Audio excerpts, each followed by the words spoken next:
Eh bien, les banquiers, ce sont ces affranchis. Ça a été Alors, pendant un certain temps, mais je parle de la République romaine, c'était la seconde classe de la société qui était les chevaliers. Les chevaliers étaient une classe d'argent parce qu'eux n'avaient pas l'interdiction de faire du commerce. Mais à l'époque impériale, les chevaliers sont très rarement les banquiers. Ils sont entrés dans l'administration impériale, puisque à partir d'Auguste, on a une haute administration impériale dont les titulaires sont des chevaliers. Donc les banquiers, ce sont essentiellement des hommes, quelquefois des femmes. Hein. On a des banquières dans l'Antiquité, comme on a des femmes qui sont entrepreneurs de travaux publics. Hein. Il faut voir que beaucoup d'activités sont exercées par des femmes. On a des femmes propriétaires de mines qui gèrent des mines. Enfin, donc ce sont des hommes ou des femmes qui à l'origine étaient extérieurs au monde romain, mais qui ont bien intégré en tout cas les critères de la vie romaine. Oh, il n'a pas inventé. On le trouve dans son théâtre. C'est à peu près le seul texte littéraire où on trouve ce mot. Oui. Parce que nous n'avons pas de verbe pour dire être fouetté, alors que les latins ont le mot fouetter, et puis le mot être fouetté. Et se faire fouetter, oui. Là, c'est vraiment être fouetté, là, oui. Oui, tout à fait. Vous avez raison, vous avez tout à fait raison. Oui. Enfin, c'est vrai qu'on cite toujours ce verbe wapulari, vapulari, qu'on en trouve d'ailleurs que chez Plaute. Hein, mais Plaute a un vocabulaire d'une telle richesse et qui ne correspond à rien. J'entends un verbe simple dans les autres langues, quoi. On est obligé de traduire par un passif. Oui, vous avez tout à fait raison. L'amour qui est lié effectivement à la force. Alors simplement une petite rectification. L'opposition ne se fait pas entre les pauvres et les riches. Je vous ai montré que, en fait, les riches pouvaient appartenir à des classes ou à des groupes. J'aime pas beaucoup le mot classe pour l'Antiquité parce que ça ne correspond pas à grand-chose. À des groupes qui étaient dépendants, en fait, comme les esclaves et les affranchis qui pouvaient avoir d'ailleurs leurs propres esclaves. Hein. On voit bien que cette domination qu'ils subissaient, ils la faisaient subir à leur tour à d'autres. Parce que ces affranchis ou ces esclaves, parce qu'il y a des esclaves qui sont extrêmement riches, ils ont leurs propres esclaves, bien sûr. Hein, ils répètent en quelque sorte le schéma. Oui. Alors dans la famille citoyenne, la petite fille est dans le monde romain, en tout cas privilégiée, parce qu'elle va à l'école. Ce n'est pas le cas de la petite fille grecque. Hein. On a rarement à l'école la petite fille grecque. La petite fille romaine va à l'école avec ses frères. Hein, l'école primaire, en tout cas jusqu'à 10-12 ans, est ouverte aux filles. Donc elles sont lettrées. Bon, certaines, enfin c'est plus rare, vont même continuer dans l'enseignement secondaire, c'est-à-dire à partir de 12 ans, vont encore... Bon, ce sont donc des femmes lettrées, hein, ce sont des femmes qui n'ont pas du tout cet obstacle de la lecture, du calcul, et on le voit bien dans les grands salons mondains de Rome, les femmes sont des femmes extrêmement cultivées. C'est l'équivalent des femmes qui tenaient des salons au XVIIIe siècle en France. Hein, ce sont Madame Geoffrin et autres du monde romain. Alors elles sont élevées à égalité avec leurs frères. On les voit sur les bas-reliefs, sur tout ça. Il n'y a pas beaucoup de différence entre un petit garçon et une petite fille. D'ailleurs, ce qui accentue le fait, c'est que généralement les petites filles ont la tête, les cheveux coupés très courts. Hein. On a des portraits de ravissantes petites filles, mais qui ont les cheveux coupés extrêmement courts. Mais alors, ce qui se passe pour la petite fille, c'est qu'elle va être mariée, bien sûr. Et le mariage peut avoir lieu à partir de l'âge de 12 ans. À partir de 12 ans, elle peut être mariée. C'est 14 ans pour les garçons, 14 ou 16 ans pour les garçons. Elle est souvent fiancée, d'ailleurs, très longtemps avant. Parce que comme le mariage est un lien entre des familles, c'est vrai que bien souvent, des pères de famille disent je donnerai ma petite fille à ton fils. Alors, ce mariage est immédiatement suivi de consommation. Hein. Une petite fille de 12 ans, elle devient la femme complète de son mari. Et le problème, c'est que... Alors ensuite, elle est donc la maîtresse de maison de son mari. Hein. Elle reçoit la direction, l'intendance de la maison. Mais à partir du 1er siècle avant notre ère, à cause des guerres de conquête, dans les maisons romaines, vous avez une masse d'esclaves. Vous avez plusieurs dizaines, quelquefois plusieurs centaines d'esclaves. Donc, la domina, c'est-à-dire la maîtresse de maison, bien souvent n'a pas à s'occuper de sa maison si elle ne veut pas s'en occuper. Elle a des intendants, elle a toute une série d'esclaves qui entretiennent la maison à sa place, et elle peut mener cette vie mondaine, cette vie souvent légère, qui va être la sienne. Bon, le seul inconvénient, c'est que très souvent ces jeunes femmes meurent en couche, ou meurent pendant qu'elles sont enceintes, parce qu'elles sont très jeunes pour avoir des enfants. Hein. On a, dans les inscriptions funéraires, on voit des jeunes femmes qui meurent à 17 ou 18 ans en ayant déjà eu 4 enfants. Hein, donc, évidemment, il y a tous les inconvénients de ces grossesses prématurées, et c'est pour ça aussi que les maris ont généralement plusieurs femmes. Parce qu'ils en ont une ou deux qui est morte en couche. Donc, non, là, je vous parle de la femme romaine. Hein, la femme grecque est beaucoup plus... la petite fille vit dans le gynécée avec sa mère et les femmes de sa famille, et elle est élevée essentiellement pour être la servante de son maître, hein, et pour occuper la maison. Il y a une histoire amusante à Rome. Lorsque les Romains, dans l'histoire primitive de Rome, ont enlevé les Sabines. Vous savez, Romulus fait enlever les Sabines pour que ses compagnons aient des épouses et que par conséquent la ville puisse continuer grâce à des naissances. Et donc je n'entre pas dans le détail de l'enlèvement des Sabines, mais lorsqu'à la fin, les Romains et les Sabins s'entendent pour laisser les jeunes femmes avec leurs maris romains, les jeunes femmes en question disent oui, à une seule condition, c'est que nous n'ayons pas d'autre activité dans la maison que de filer la laine. C'est-à-dire qu'elles refusaient toutes les tâches domestiques en dehors de filer la laine, faire la tapisserie, enfin les tâches féminines bien sûr. Mais tout le reste, on ne pouvait pas les obliger à faire le ménage ou à laver la vaisselle ou à faire tout ce que vous voulez. Et lorsqu'Auguste, l'empereur Auguste arrive au pouvoir à la fin du 1er siècle avant Jésus-Christ, son grand programme d'action, c'est religion, famille, patrie. Hein, il faut revenir à toutes les valeurs ancestrales. Et il a l'idée il veut montrer que dans sa propre famille, on respecte les lois des ancêtres. Il a une fille, Julie, et une petite fille, Julie aussi, enfin plusieurs petites filles, et puis des nièces. Et il va demander à sa fille, à sa petite fille et à ses nièces de filer elles-mêmes l'étoffe de ses habits à lui. Bon, l'histoire ne dit pas si les gamins en question l'ont fait, parce que plus personne, à l'époque d'Auguste, filait les vêtements. C'est comme si vous demandiez à vos filles de filer la laine. Hein. Bon, elles font peut-être ça pour s'amuser, mais pas pour faire des vêtements. Mais Auguste disait, ben voilà, on est revenu aux coutumes des anciens. C'est très bien. Mais je ne crois pas qu'en fait Julie et les autres aient beaucoup filé de vêtements. Enfin, il disait, quand il apparaissait en public, il disait, ma toge a été filée par ma fille.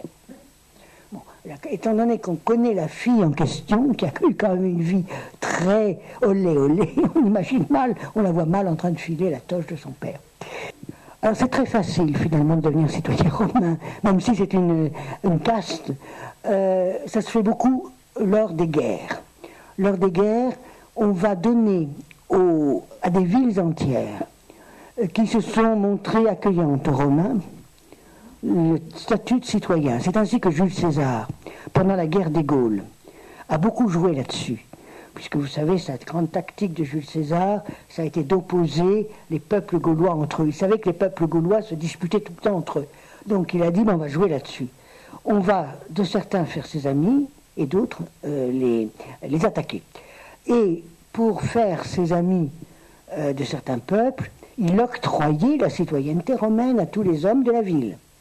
C'est ainsi que si vous faisiez de l'épigraphie, c'est-à-dire de l'étude des inscriptions romaines, vous verriez que dans les inscriptions qui ont été trouvées, en particulier dans la vallée du Rhône, dans toutes ces villes gallo-romaines, des premières villes gallo-romaines, Nîmes, Arles, Vienne, Lyon, vous verrez que énormément de personnages s'appellent Caius Julius, parce que celui qui recevait la citoyenneté romaine portait le prénom et le nom de celui qui la lui avait donné. Et c'est pour ça que beaucoup de gallo-romains s'appellent Caius Julius. Alors vous savez, les Romains connaissent ce qu'on appelle les tria nomina, les trois noms. Il y a un prénom, il y en a une quinzaine, c'est le seul peuple de l'Antiquité qui a des prénoms, hein, il faut bien le noter. Un prénom, donc il y en a une quinzaine à Rome, qui généralement est indiqué par une initiale suivie d'un point, bon, Marcus, Caius, Titus, etc. Ensuite, ce qu'on appelle le gentilis, c'est-à-dire le nom de la famille, et enfin le surnom, parce que dans une même famille, vous avez différentes branches, donc il faut distinguer les branches de cette famille. Donc on a un surnom qui, pour les Romains, était généralement attribué en fonction d'une particularité physique. C'est ainsi qu'on voit que, par exemple, Cicéron, l'ancêtre qui avait reçu la citoyenneté romaine, il devait avoir une verrue sur le front ou sur le nez. Parce que Kiker, en latin, c'est le pois chiche, et c'était sans doute cette verrue qu'il avait sur le front ou sur le nez. Alors, vous avez toute une série de surnoms, tous les surnoms sont explicables. Alors, les Gaulois, ils ont donc tous comme prénom et comme gentilis celui de Jules César, qui s'appelait Caius Julius Caesar. Donc Caius Julius. Et puis le surnom, c'est généralement leur nom gaulois. Et alors c'est aussi très amusant dans les inscriptions, parce qu'on voit que la première génération de Gaulois qui a eu la citoyenneté romaine par Jules César, ils ont gardé leur nom gaulois. On a ainsi, par exemple, Caius Julius Epodérix, un beau nom gaulois en X. Et puis, le fils, ça faisait quand même, ça montrait bien que la famille n'était pas d'origine romaine, quoi. Et par conséquent, il traduisait le nom gaulois en latin. Et dans cette inscription à laquelle je pense, on a donc le premier, c'est Caius Julius Epodérix, et puis le fils s'appelle Caius Julius Magnus, le grand, hein, ce que voulait dire Epodéric. Donc, c'est vrai que ça va un petit peu s'atténuer avec les siècles. Donc, pour revenir à votre question, donc la citoyenneté romaine est une récompense que l'on donne à beaucoup d'étrangers. Ça n'a pas une très grande importance. Ce sont des peuples des provinces de l'Empire. Ils restent dans leur province, qu'ils soient citoyens romains. Ça joue pour eux dans leur vie quotidienne, mais ça ne joue pas sur la vie politique à Rome. On a par exemple le cas de l'apôtre Paul, qui était citoyen romain. Eh bien, c'était non pas sa famille à lui particulièrement, mais tous les habitants de la ville dont sa famille était originaire, qui avaient reçu la citoyenneté romaine de Pompée. Alors, c'était pas César, c'était Pompée qui leur avait donné la citoyenneté romaine. Oui. Ah, l'affranchi était citoyen romain. C'est ça qui fait la grande différence des affranchis romains par rapport aux autres affranchis du monde antique, c'est que l'affranchi devient citoyen romain. Alors, pas tout à fait à part entière, parce qu'il n'aura pas les droits politiques et civiques, mais son fils sera entièrement citoyen romain. Alors là aussi, le processus se fait de la même façon, c'est-à-dire que l'affranchi porte le prénom et le nom du maître qu'il a affranchi, et puis il garde son nom d'esclave. C'est ainsi que, par exemple, l'affranchi l'esclave de Cicéron, son secrétaire, dont je vous ai parlé tout à l'heure, Tyron, eh bien son nom d'homme libre, d'affranchi, c'est Marcus Tullius, ce qui était le prénom et le nom de Cicéron, Marcus Tullius Tyron. Et quand on fait l'épigraphie est une science tout à fait passionnante, parce que ça permet de voir justement les origines des gens, d'après le surnom généralement, parce que les prénoms et les noms sont assez limités, hein, puisque il n'y a pas énormément de noms et de prénoms et de noms de citoyens romains, donc on les retrouve un peu partout, mais on a des surnoms qui... Et alors pour les femmes qui sont affranchies, parce qu'il y a des femmes aussi qui sont affranchies, elles vont prendre comme nom de famille le nom de leur ancien maître, mais elles vont garder généralement leur prénom, enfin le nom qu'elles avaient lorsqu'elles étaient esclaves. Et là aussi, on retrouve, alors on a beaucoup de noms grecs, parce que beaucoup d'esclaves, même si elles n'étaient pas grecques, être grecque quand même, d'origine grecque, c'était le nec plus ultra, hein, pour les esclaves en particulier, et pour d'autres. Et donc on a tous ces noms grecs, même si souvent elles n'étaient pas. Alors on a des noms grecs, on a des noms syriens, on a des noms sémites, hein, on a un certain nombre, on a des Martha, des Maria, enfin tous ces noms qui montrent l'origine, mais généralement ça ne va pas se transmettre aux enfants, parce que les enfants ils vont vouloir être citoyens romains à part entière, entièrement intégrés. Oui, cette folie, comme vous dites, c'est exactement le terme qui convient. Oui, alors, d'abord, il faut bien dire, vous savez, il y a un lieu commun qui dit que les premiers chrétiens ont tous été recrutés chez les esclaves, chez les affranchis, chez les étrangers. Bon, ça c'est faux. Hein, c'est faux. On a des personnes appartenant à la noblesse, appartenant à des classes élevées dans la société, qui sont devenues chrétiennes dès le début. Hein, on a d'ailleurs, si on lit les épîtres de Paul, on voit bien que que l'Église des origines a été une Église de femmes, hein, même si après ça on l'a oublié un petit peu trop, mais il n'y avait pas bien entendu de lieu réservé aux réunions des chrétiens, et ils se réunissaient généralement chez des femmes riches. On a toute une série de noms de femmes dans les épîtres qui ont réuni chez elles ces premiers chrétiens. Alors, alors, attendez, j'essaie un peu de serrer les questions que vous m'avez posées. Tout d'abord, les chrétiens, les premiers chrétiens, j'entends, parce que je ne parle pas de l'Église telle qu'elle va devenir à partir du 3e, 4e siècle.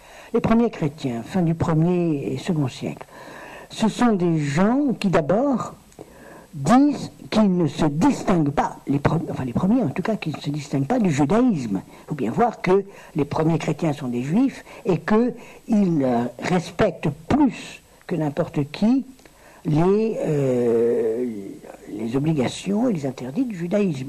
On voit bien dans les actes des apôtres, ils vont au temple, ils respectent toutes les interdits et les obligations. Et puis c'est l'apôtre Paul qui va faire une rupture avec le judaïsme en disant que doivent être chrétiens non seulement les juifs, mais aussi les gentils, c'est-à-dire ceux qui appartiennent à d'autres peuples. Et il va y avoir toute cette évangélisation des gentils par Paul et par ses compagnons qui fait que petit à petit les chrétiens se composent, comme on dit dans les milieux religieux, on a des judéo-chrétiens, c'est-à-dire des chrétiens d'origine juive, et des pagano-chrétiens, c'est-à-dire des chrétiens d'origine païenne. Et la rupture entre les juifs et les chrétiens va se faire avec la prise de Jérusalem par Titus en 70 de notre ère, et le fait que tous les juifs ont été exilés, déportés, Jérusalem a été détruite, et les chrétiens, eux, sont en dehors de ce mouvement, ce qui montre bien qu'ils sont déjà complètement distincts du judaïsme. D'ailleurs, on en a un exemple encore plus tôt, au moment du grand incendie de Rome sous Néron, où Néron va faire accuser les chrétiens, non pas, hein, j'aime à le préciser, non pas d'avoir allumé l'incendie, c'est pas de ça qu'on les accuse.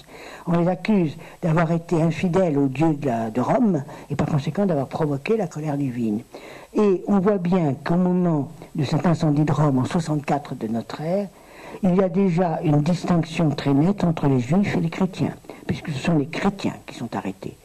Alors qu'il y a des communautés juives très importantes à Rome à ce moment-là, mais elles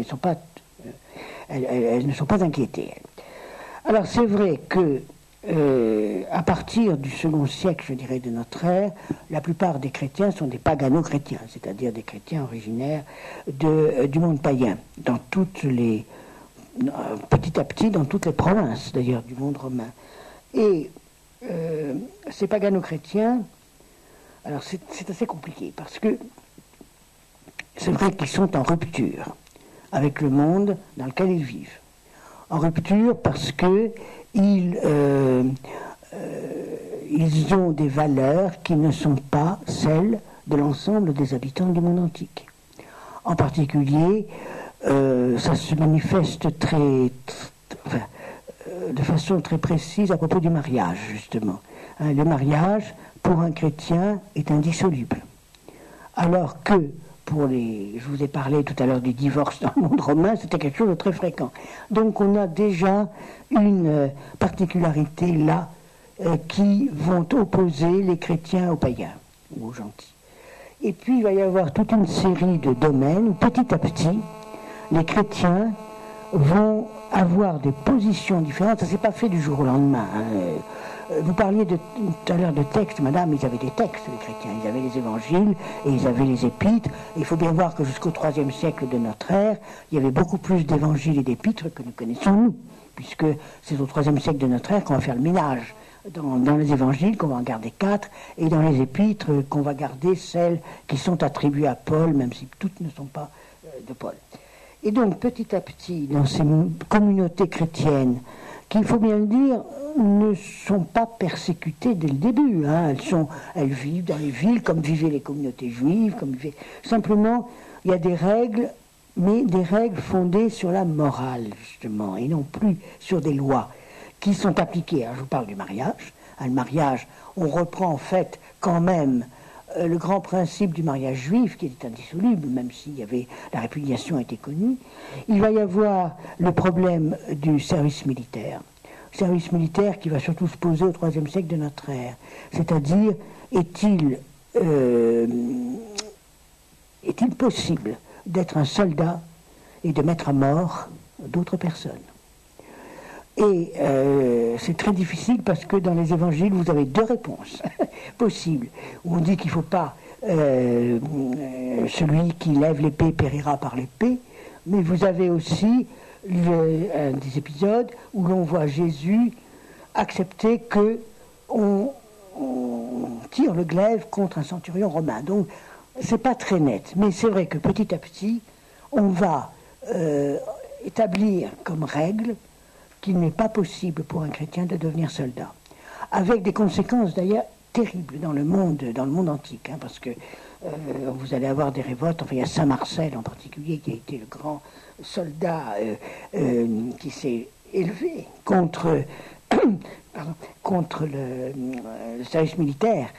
Et il y avait aussi une autre raison qui faisait que les chrétiens ne voulaient plus être soldats, c'est que les soldats, les légionnaires romains, au moment de leur entrée dans la légion, prêtaient ce qu'on appelait le sacramentum, c'est-à-dire le serment à l'empereur.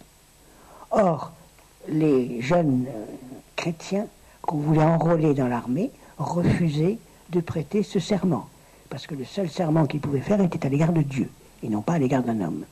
Donc le sacramentum, vous voyez d'ailleurs l'évolution du mot par la suite, le sacramentum. Alors il y a eu un certain nombre d'épisodes très sanglants d'ailleurs à propos de cela. Et puis il va y avoir l'attitude des chrétiens à l'égard des spectacles, qui va être aussi une attitude de rupture.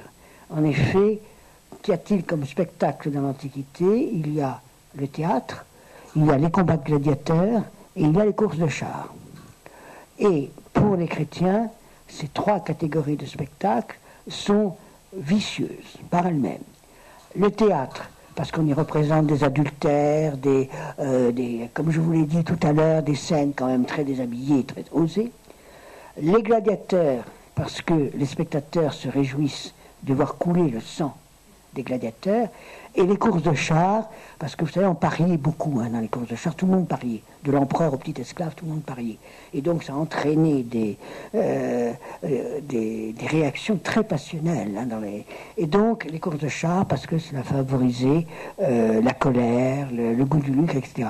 Donc très rapidement, les chrétiens vont condamner ce qui était finalement la vie des peuples de l'Antiquité, parce que beaucoup qui ne faisaient que ça, d'aller au spectacle. Ils vont aussi condamner certains métiers, en particulier les sculpteurs et les bijoutiers. Pourquoi? Parce que les sculpteurs et les bijoutiers faisaient des statues de dieux païens ou représentaient des éléments païens. Donc ce sont des métiers condamnables. Alors oui, il y a d'autres domaines qui ne me reviennent pas en esprit, mais il y en a beaucoup d'autres, pour lesquels les chrétiens vont édicter, mais ça c'est pas fait du jour au lendemain. Hein, c'est entre le 1er et 3e siècle de notre ère. Ça sera vraiment établi lorsque l'Empire va devenir chrétien au 3e siècle de notre ère, 4e siècle de notre ère. 4e siècle, excusez-moi, avec Constantin, puis avec Théodose. Et c'est vrai que les chrétiens, alors je sais qu'on le prend toujours mal quand je le dis, mais c'est une des preuves de la force du christianisme, les chrétiens ont été des contestataires pendant 4 siècles. Ils se sont, des contestataires qui se sont mis en porte-à-faux à l'égard de toutes les règles, les règles et les lois du pays. Et les chrétiens, là aussi, ça va choquer peut-être certains d'entre vous, les chrétiens ne seraient pas arrivés à l'emporter s'ils n'avaient pas été aussi farouches sur leurs engagements. Le premier engagement, j'ai oublié de vous en parler, mais vous le connaissez, c'est qu'ils refusaient de sacrifier devant la statue de l'empereur.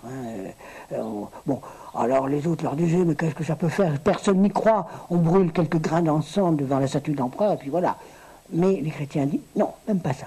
C'était des puritains, dans un certain sens, et qui, justement, ont probablement séduit beaucoup de gens étrangers à leur religion par leur intransigeance, par... ne prenez pas mal ce que je dis, c'est la force justement du christianisme. C'est que tous les anciens, les Romains en particulier, étaient pour ce qu'on appelle le syncrétisme. C'est-à-dire que c'est quelque chose que nous connaissons de nos jours, le syncrétisme. Ils disaient, bon, chacun a son Dieu, mais finalement, si on considère bien, tous ces dieux sont les mêmes. Le Baal de Lykénus des montagnes de la Perse est à peu près l'équivalent de notre Jupiter Zeus. Donc, c'est pas bien grave, on leur donne des noms différents, mais finalement, ce sont des forces comparables. Et les chrétiens n'ont jamais voulu ça. Alors vous allez dire, mais les Juifs avaient un statut à part. Les Juifs avaient reçu un statut à part qui leur permettait d'honorer leur Dieu en dehors des autres dieux. Mais ce que n'avaient pas les chrétiens. Les chrétiens ont bénéficié de cet avantage qu'avaient les Juifs tant qu'ils ne sont pas séparés du judaïsme, c'est-à-dire dans les années 70-80 de notre ère. Mais après, c'était un peuple, vous savez, c'est ce qu'on appelait le 3e peuple. Ils n'étaient ni juifs, ni païens, ils étaient chrétiens. Voilà pour... Alors je crois qu'il y avait une... Oui, bien sûr. Alors, quand j'ai dit que ce dont je vous ai parlé ne reposait pas sur la morale, ça ne veut pas dire qu'il n'y avait pas de morale de l'Antiquité. C'est quand même les grandes philosophies de l'Antiquité qui toutes donnent la morale. Et c'est vrai que la loyauté à l'égard de son pays, à l'égard de ses amis, même à l'égard de ses enfants ou de ses parents, est quelque chose de très fort dans l'Antiquité. Oui, bien sûr. Ce que j'ai dit se limite au domaine de la violence et de la sexualité, pour lesquels on n'a pas de règles morales. Mais pour tout le reste, vous avez des règles morales. Oui, oui, tout à fait.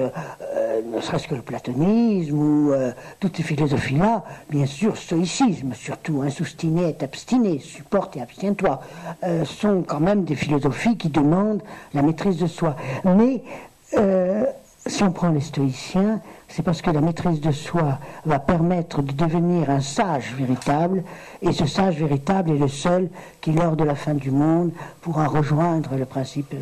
Ça n'a pas, vous voyez, c'est pas tout à fait dans le même champ, dans le même ordre d'idées. Oui, vous avez tout à fait raison. C'est-à-dire que ce qu'a fait Constantin, c'est qu'il a étatisé l'Église, c'est-à-dire que l'Église est devenue dépendant du pouvoir politique. C'est tout le problème d'ailleurs de Constantin. Et puis par la suite, des États en Europe en particulier, où l'Église dépend du souverain, ça c'est vrai. Et c'est vrai que le christianisme n'a pas aboli l'esclavage. Parce que, vous avez cité les paroles de Paul, il n'y a plus ni grec, ni païen, ni homme, ni femme, ni esclave, ni homme libre. Pour lui, ce qu'il voulait dire, c'est que dans l'Église chrétienne, tous devaient être à égalité d'une part, et surtout, dans l'espoir du royaume de Dieu, tout le monde était à égalité, ce qui était quand même quelque chose aussi de très révolutionnaire. Mais, bien entendu, l'esclavage, la domination, n'a pour ainsi dire pas été abordé par les pères de l'Église, hein, parce que et ça va subsister très longtemps, l'esclavage. Et puis vous savez qu'à partir avec le Moyen-Âge, vous allez avoir d'autres systèmes comme le servage, qui sont en fait des formes d'esclavage déguisé. Donc c'est vrai que la lutte des chrétiens ne s'est pas du tout engagée dans ce domaine-là. Simplement, elle s'est engagée en disant l'esclave est un homme comme toi.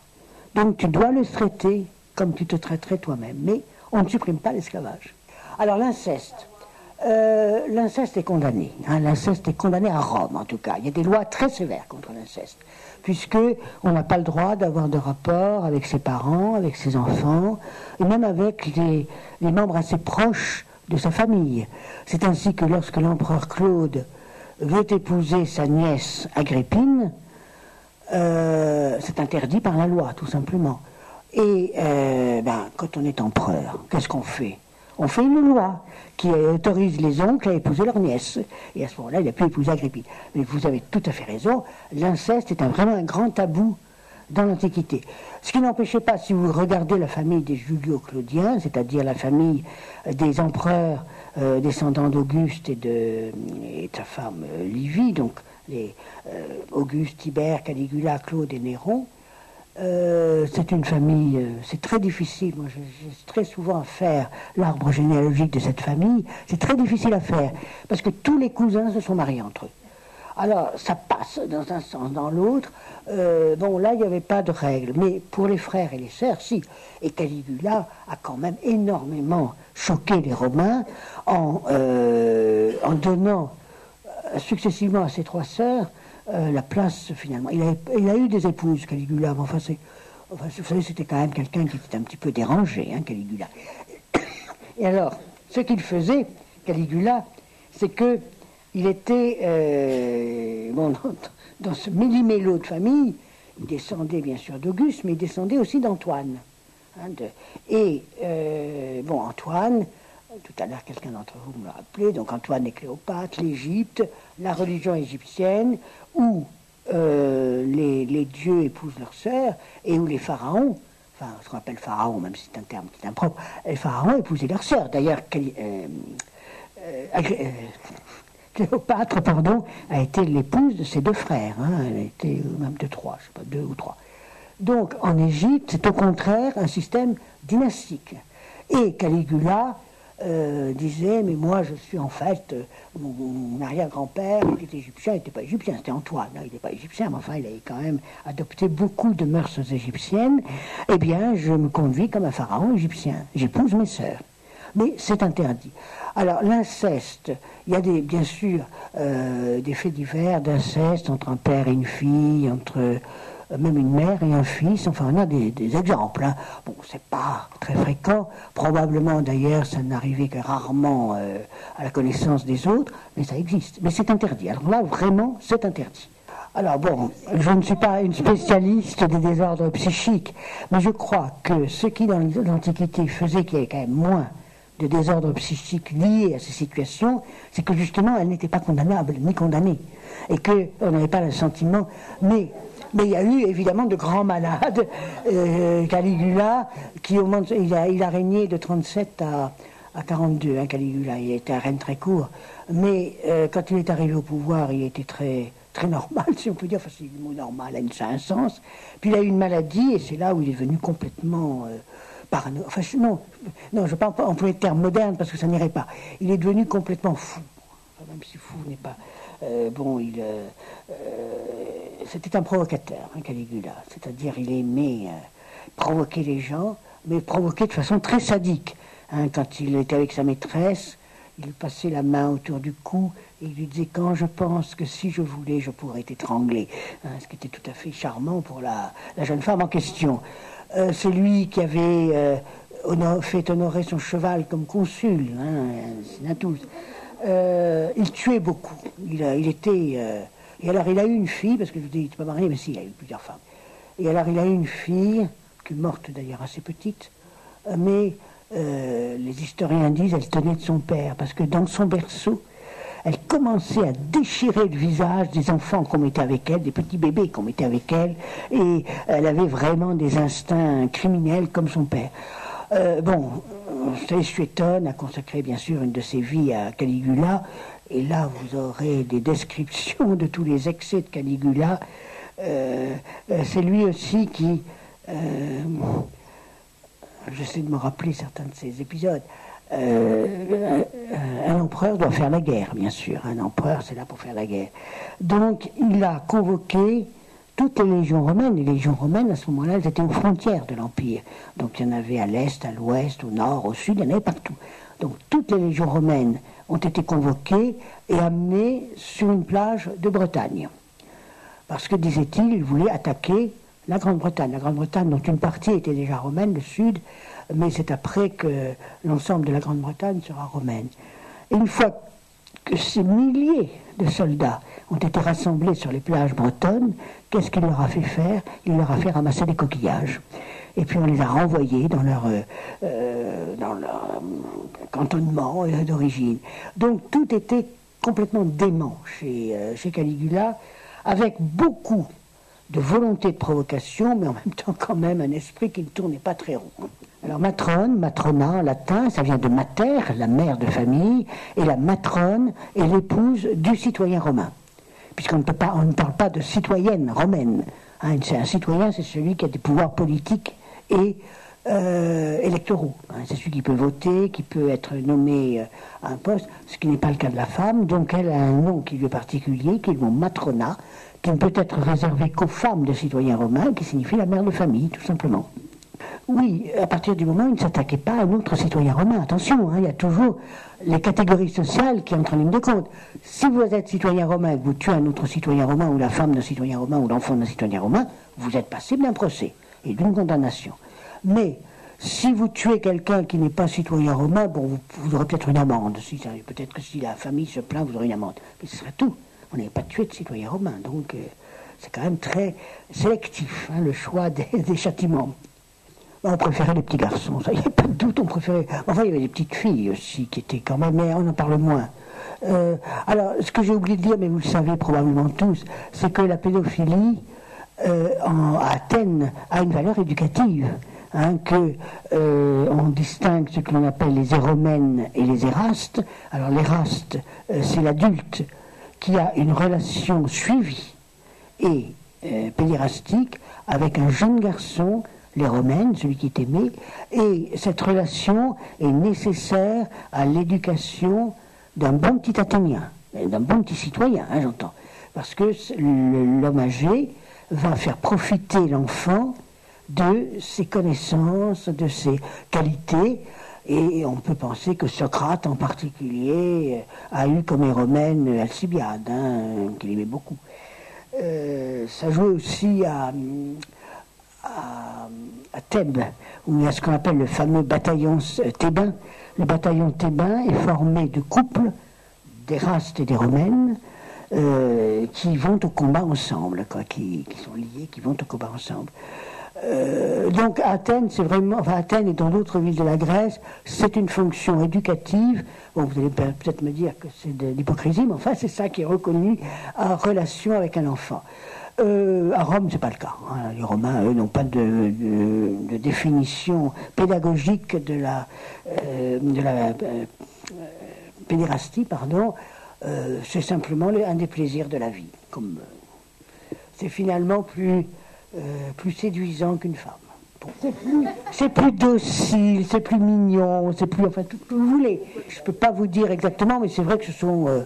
même si les petites filles passaient certainement à la casserole aussi. Mais enfin, ce sont les petits garçons, parce qu'on pouvait les amener avec soi. C'était pas des filles, c'était pas gênant comme des filles. Hein, c'était... Oui, c'est resté la grâce. Mais on ne voit jamais quand même cet argument pédagogique, hein, dans la bouche des Romains. Non, mais les petits garçons... vous savez, de nos jours... Hein, on voit bien que ce sont les petits garçons dans certains pays qui attirent les touristes, hein, plus que les petites filles. Enfin, je ne vois pas de raison énoncée particulière. Il faut bien dire que nous n'avons qu'une partie très réduite de la littérature de l'Antiquité. Hein, alors, et nous ne savons pas quelle est la proportion de ce que nous avons par rapport à la proportion, le chiffre normal. Est-ce que c'est un dixième? Est-ce que c'est un centième? Est-ce que c'est un... Nous ne savons pas. Alors nous avons un certain nombre d'auteurs, bien sûr, qui sont bien connus, mais parce qu'ils sont très réduits, en fait. Et nous voyons que dans le monde antique, la littérature était quand même, surtout à partir du 1er siècle de notre ère, était une forme d'honneur tout à fait considérable. En effet, pendant la République romaine, jusqu'à la fin du 1er siècle avant notre ère, les hommes obtenaient la gloire par les fonctions politiques qu'ils exerçaient, par les lois qu'ils avaient fait porter, par tout ça. À partir de l'Empire, c'est l'empereur qui détient tout. Donc on ne peut plus obtenir la gloire de façon civique, de façon politique et je dirais même de façon militaire. Parce que lorsqu'un général remportait une guerre, en fait c'était l'empereur qui était crédité de la victoire. Et c'est vrai que l'on voit se mettre en place, dès le règne d'Auguste, une autre manière d'avoir la gloire, d'avoir le renom. C'est écrire, c'est la littérature. L'écriture devient une forme de la renommée en réalité. Et nous voyons bien que dans le monde antique, on écrivait beaucoup plus que nous pouvons supposer. On écrivait sur tout et sur n'importe quoi. Et là aussi, vous en avez tout à l'heure parlé un petit peu, c'est la façon dont ces textes étaient transmis. Parce que bon, c'est très bien décrit, mais encore faut-il que le texte soit lu. Et les gens très riches avaient des ateliers de copistes chez eux, c'est-à-dire des esclaves qui recopiaient le texte, que l'auteur n'avait jamais écrit lui-même. Hein. Il faut bien voir qu'un écrivain n'écrivait jamais lui-même. Il avait un secrétaire qui prenait sous sa dictée, et c'est pour ça que dans les textes antiques, la forme orale a une telle signification, parce que le texte était toujours prononcé et non pas simplement écrit. Alors on recopiait à des dizaines, voire des centaines d'exemplaires dans les ateliers de copistes, et on a expédié ça à tous ses amis, à toutes ses relations. On le voit très bien dans la correspondance de Pline le Jeune et dans les poèmes de Martial, où l'on voit que certains écrivains, qui sont d'ailleurs souvent critiqués par Martial ou par Pline le Jeune, sont tellement vaniteux de leur œuvre qu'ils la font recopier à des dizaines d'exemplaires pour l'envoyer partout. Mais bon, Pline le Jeune s'en moque, Martial s'en moque, mais eux faisaient la même chose. Hein. Et si leurs œuvres nous sont parvenues, c'est bien parce qu'elles avaient été recopiées et distribuées. Ces œuvres, bon, ils avaient des bibliothèques imposantes hein, dans les maisons. Vous savez qu'on a retrouvé à Herculanum une bibliothèque, hein, mais bon, avec beaucoup de manuscrits.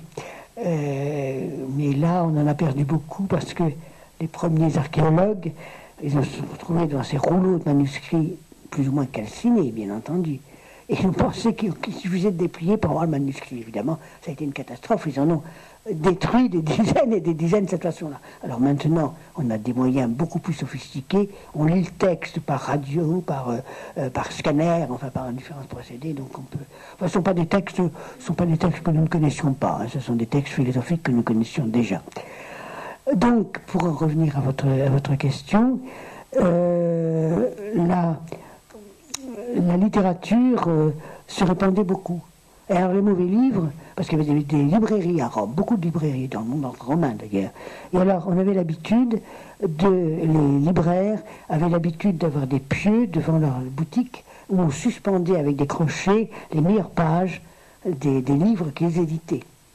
Et donc ainsi, le passant pouvait se rendre compte de ce qu'il y avait dans le livre et éventuellement l'acheter. Hein. C'était avec tout le problème, ça c'est un problème qui m'a beaucoup préoccupé autrefois, maintenant je suis un petit peu plus... C'est que y avait-il des droits d'auteur? Parce qu'il semble bien que les libraires faisaient recopier des œuvres sans même en prévenir l'auteur d'ailleurs. Bon, il n'y avait pas de droit d'auteur, hein. Moi j'en suis arrivé à la conclusion qu'il n'y avait pas de droit d'auteur. Puis alors, il y avait les invendus. Alors ça c'est très amusant parce qu'on retrouve à Rome des habitudes qui sont encore celles de nos journaux de nos jours. Les invendus, on les envoyait sur le marché. Et les poissonniers, les marchands de légumes, et tout ça, enveloppaient leurs denrées dans ces feuilles, enfin ces rouleaux. Parce qu'en plus, vous savez, pendant très longtemps, la seule forme du livre était le rouleau de papyrus. C'est-à-dire ces feuilles de papyrus, ces racines, attention, ce ne sont pas les feuilles, hein, ce sont les racines, les papyrus qu'on collait les unes aux autres, et qui ensuite étaient enroulées les unes sur les autres, ben alors évidemment c'était très fragile. Il y avait les souris, il y avait les mites, il y avait la chaleur, il y avait la poussière, il y avait tout ça qui les détruisait très vite. Et ce n'est que premier siècle de notre ère, qu'on voit se répandre le livre en parchemin, hein, qui avait été inventé dans la ville de Pergame, hein, Pergame parchemin, tout ceci pour venir en concurrence avec la ville d'Alexandrie. La bibliothèque d'Alexandrie était un joyau de l'Antiquité, même si César l'a fait brûler, mais enfin elle a été reconstituée après. Et les habitants de Pergame ont voulu rivaliser commercialement avec Alexandrie. Et donc ils ont inventé le traitement du parchemin, c'est-à-dire de la peau de veau, généralement, du vélin, en plaques très fines et reliées comme un cahier, c'est-à-dire cousu. Donc là, on avait d'abord une facilité d'utilisation, parce que le rouleau, je ne vous dis pas, mais c'était très lourd, un rouleau. Et il fallait en même temps rouler d'un côté, dérouler de l'autre. Et il fallait avoir quand même de bons muscles, hein, pour lire un livre. Et alors que le parchemin, lui, on le feuilletait comme nous feuilletons nos livres nous-mêmes, et en plus, ce n'était pas sujet à sécheresse, aux mites, tout ce qui pouvait, aux taches d'huile. Quand si on lisait avec une lampe à huile, l'huile de la lampe pouvait couler dessous, etc., etc. Donc, ça a été un gros progrès dans le livre, et Martial nous dit même que l'on faisait des livres de poche, c'est-à-dire des tout petits livres, sous forme de parchemin, que l'on pouvait mettre dans le pli de sa tunique, hein, qui était comme un livre de poche, en fait, que l'on pouvait transporter partout. Parce que, d'abord, bien sûr, tout homme libre, et même, je vous ai dit, toute femme libre, savait lire, hein, ça, il n'y avait pas de problème, ils savaient tous lire. Les esclaves, beaucoup, il y avait soit ils allaient à l'école avec leur petit maître, soit il y avait dans les grandes maisons, il y avait ce qu'on appelait le paedagogium, qui était l'école des esclaves, c'est-à-dire une école à l'intérieur de la maison, où on apprenait aux petits esclaves à lire, à écrire, à compter, et puis on les spécialisait, parce que n'oubliez pas que toutes les activités qui pour nous sont les activités libérales, sont exercées dans l'Antiquité par des esclaves.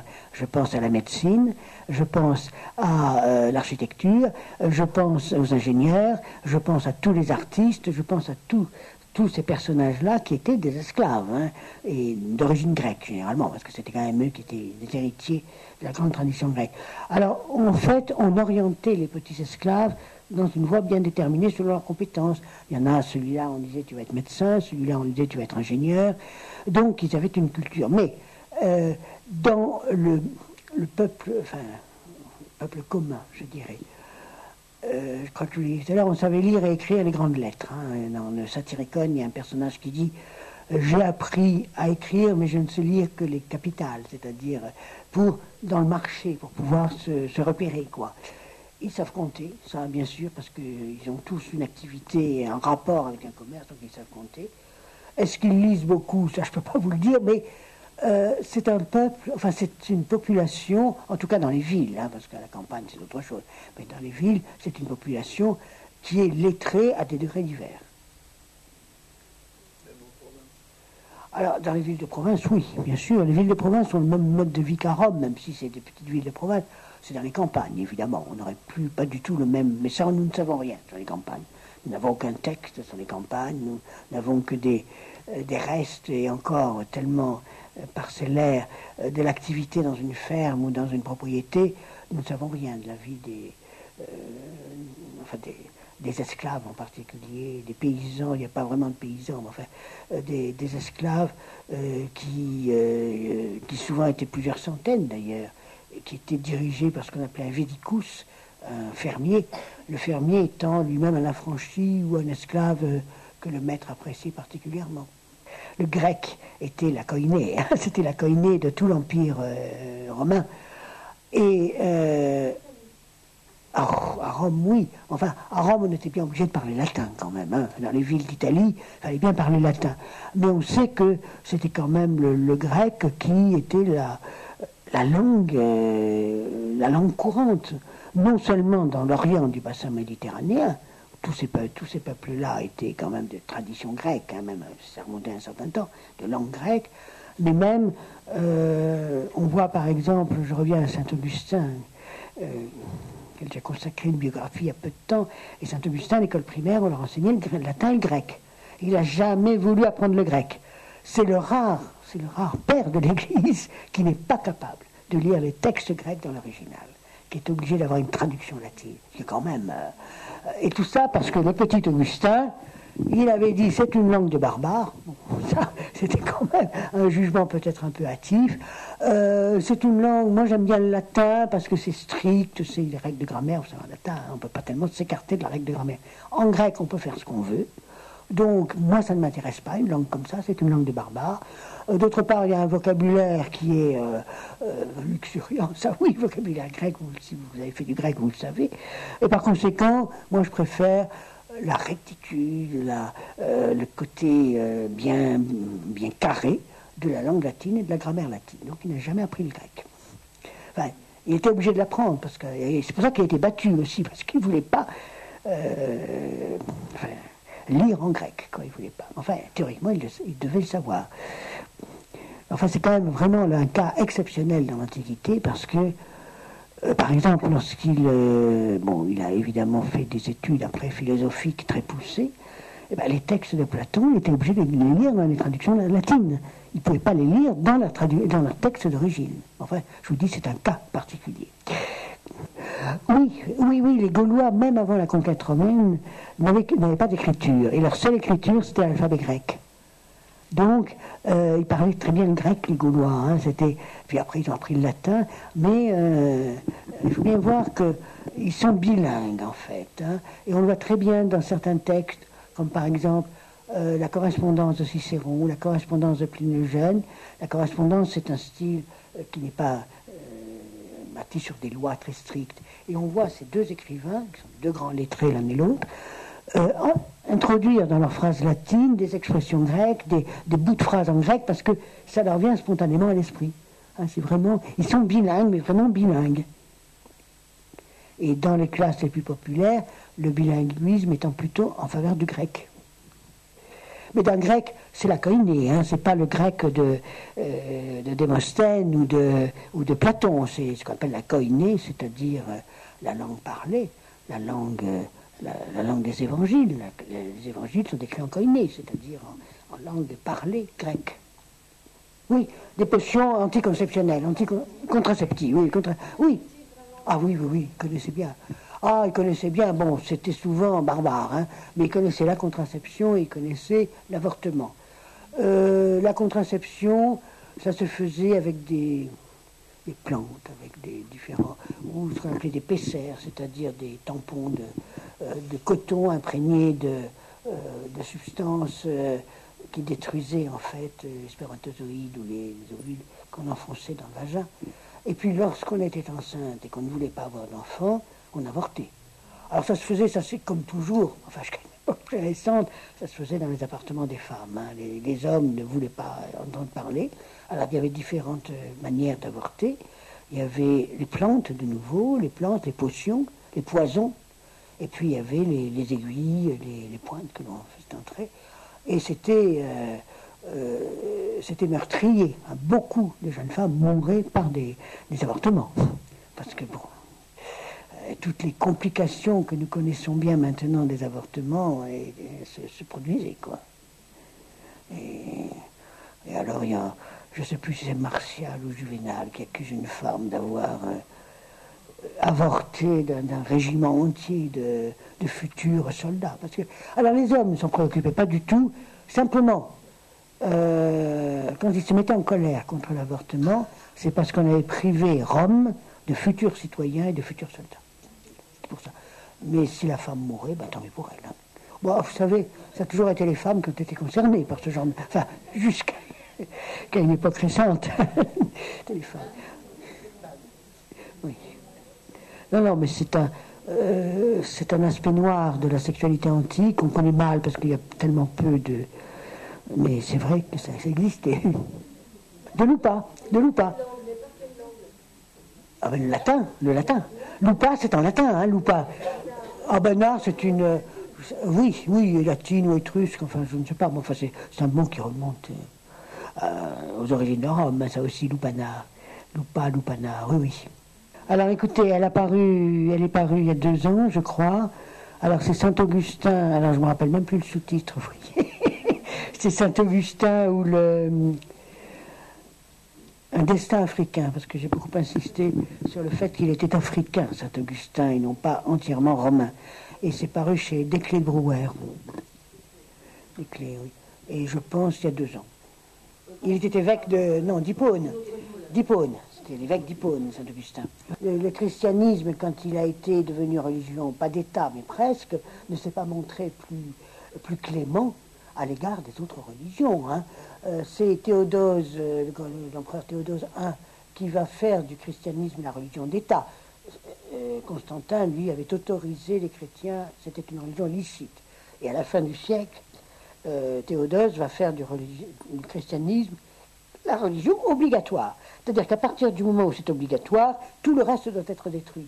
Et l'on voit se retourner toutes les persécutions qu'il y a eu jusqu'à Constantin contre les chrétiens, on les voit se retourner contre les autres. Destruction des images païennes, destruction des temples païens, destruction de ceux qui ne veulent pas reconnaître le Dieu chrétien comme Dieu.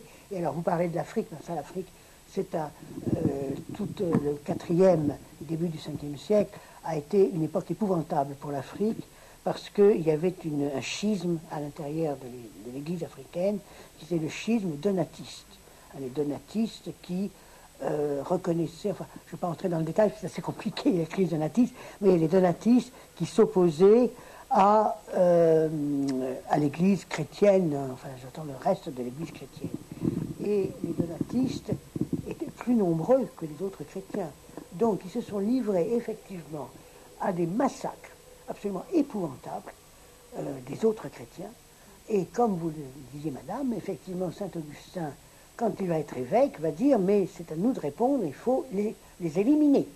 Alors il va y avoir un grand concile à Carthage, où les donatistes seront mis hors la normalité, mais ça n'empêchera pas. Non, ça a été en Afrique un cas particulier, mais un cas extrêmement difficile, où l'on voit, Saint-Augustin raconte dans sa correspondance, dans ses discours et tout ça, on voit des scènes absolument épouvantables. Entre chrétiens, hein, c'était entre chrétiens, bien sûr. C'était entre chrétiens. Non, le donatisme est essentiellement africain. Mais dans le reste de l'Empire, vous aviez les Ariens et les orthodoxes. Enfin, quand je dis orthodoxes, c'est-à-dire ceux qui reconnaissaient le concile de Nicée-Constantinople, la déclaration de foi de Nicée-Constantinople et les Ariens. Les Ariens étant des chrétiens. Et je rappelle, parce que les barbares étaient presque tous ariens, les barbares n'étaient pas païens, ils étaient tous chrétiens, mais ariens. Alors, c'est-à-dire que le grec a toujours été... pour les Grecs, vous savez que les autres peuples parlaient des langues barbares, hein, puisque barbares, c'est ceux qui ne sont pas capables de dire béaba, les barbares. Bon, le latin pour les Grecs était des barbares. Bon, enfin bon, étant donné que les latins sont devenus maîtres de l'Empire, c'était plus des barbares. Mais c'est de rester langue internationale, langue générale, dans l'est du bassin méditerranéen jusqu'à la chute de Constantinople. C'est-à-dire 15e siècle de notre ère. Hein. Donc là, c'était le grec qui était parlé. Et même dans des endroits comme Jérusalem ou tout ça, c'était le grec qui était parlé. Alors dans le reste de l'Empire, les provinces occidentales, c'est vrai que le latin était quand même plus fort. Hein. Mais après Constantinople, bon, le grec a disparu. Mais le grec a eu une longévité tout à fait remarquable.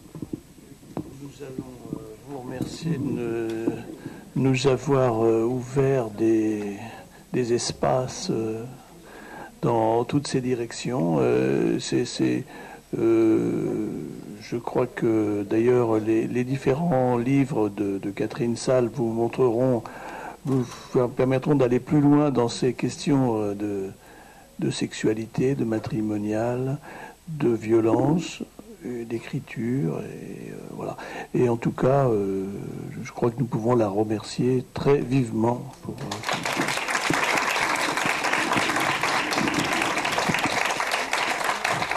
Merci à tous et merci de votre patience, parce que ça fait longtemps que vous êtes assis à m'écouter.